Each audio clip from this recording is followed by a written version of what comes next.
Hey guys, welcome to another video, and I literally found it when I was going through my freezer looking for cupcakes.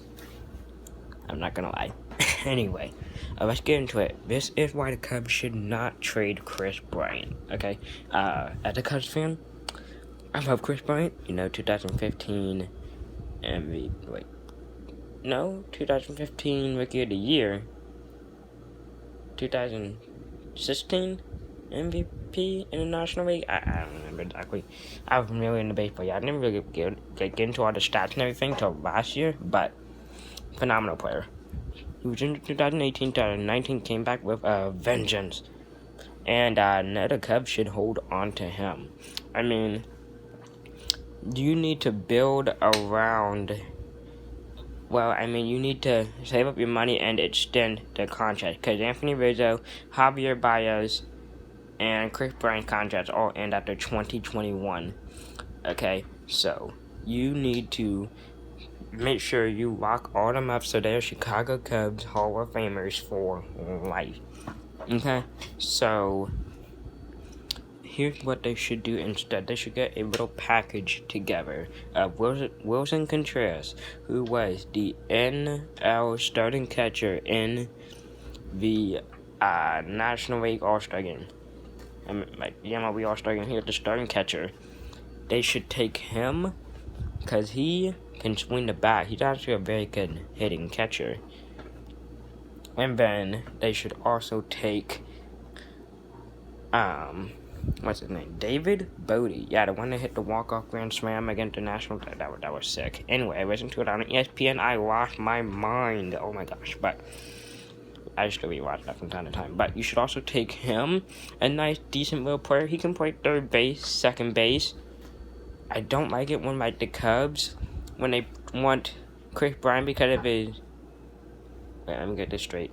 They want Chris Bryant because of his bat, and they want David Bodie in the lineup because of his defense. So they stick Chris Bryant in right field, where he can't play right field, and they stick David Bodie at third base.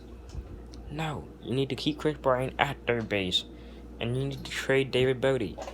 And then also, they should take Neil Hoerner, one of their prospects, I believe first round pick by the Cubs last year. Played a decent amount of game. He can turn to something good.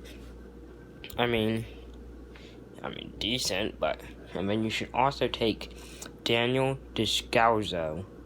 Okay, also take him, put him in a package, and maybe a couple other prospects I have not heard of, and trade them to the Rangers.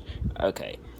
So here's what the Rangers will be getting. They lost Omar Narvaez to the Brewers. I don't think they're gonna luck out on Anthony Rendon because it seems like Yankees, Nationals, Angels, Dodgers, everyone wants him. So if you trade him, so if the Rangers get this package from the Cubs, they'll be getting a second baseman and Daniel Descalzo at third baseman to fill that hole, and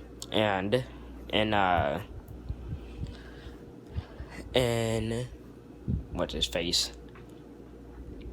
David Bodie. You get a DH and Neil Hoerner, and some other prospects, maybe some elite pitching prospects, maybe a starter, because Lance Lynn and Mike Minor's are decent, halfway decent, and Wilson Contreras to replace Omar Narvaez. Perfect sense. All the spots are filled, and in return, the Cubs would get Joey Gallo. Think about that. Kyle Schwarber, Joey Gallo, Jason Hayward in the outfield. Alvaro Moore Jr. not getting it done. You have Anthony Rizzo at first.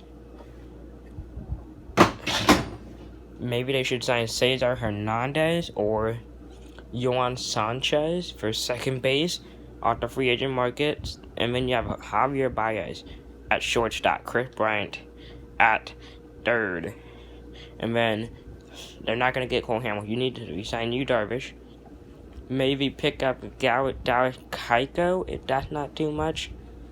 And then the Cubs would need to have Victor Caratini, who's usually on the bench. He would fill in as the starting catcher. See, the Cubs were getting an upgrade, and Joey Gallo's bat. I mean, he's just a beast in the MLB show and in real life too. And he can actually go to a winning contention team.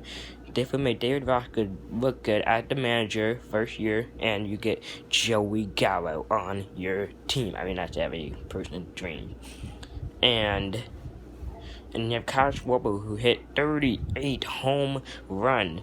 Maybe if you like, or you could get rid of Jason Hayward and re-sign Nicholas Castellanos. So you have an outfielder, Nicholas Castellanos, Kyle Schwarber, and Joey Gallo. Or if you don't want to spend the money on Nicholas Castellanos, you go out and get some better bullpen arms, like a Daniel Hudson. See? Or maybe you can get like some of the, or sign Will Smith. See, you can sign some of those guys, or make a trade with the Astros for Ryan Presley. See, there are options out there, and this will make the Cubs into a title, like a World Series contender again, to take down the Cardinals, take down the Brewers, take down the Reds, who look like they're going to be a powerhouse, like back in the 80s, the Big Red Machine. Make a push for the NLCS, might defeat the Dodgers, and put them back in contention. So that's how you rebuild the Cubs, and that's why you should not trade Chris Bryant, okay? You just need to make that package to the Rangers, and everything will be just fine, okay? So don't trade Chris Bryant. Trade for Joey Gallo by giving up Daniel Descalso, Neil Horner,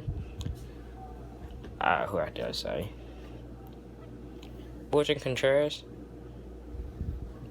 David Bodie. Maybe you can throw Albert Almora Jr. in there, because you won't need him if you re-sign Castellanos, and you have Hayward on the bench, so throw him in there too to replace Gallo in the outfield for the Rangers. So yeah, and they begin non-return along with some prospects, and that sounds like a fair trade to me. Okay, guys, let me think.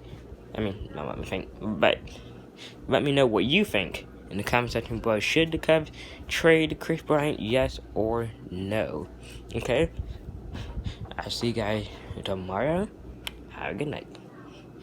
Ooh, I'm in my cool room again. Like, we call it the cool room because I had 3 freezers, refrigerator, so I love doing this. Fade.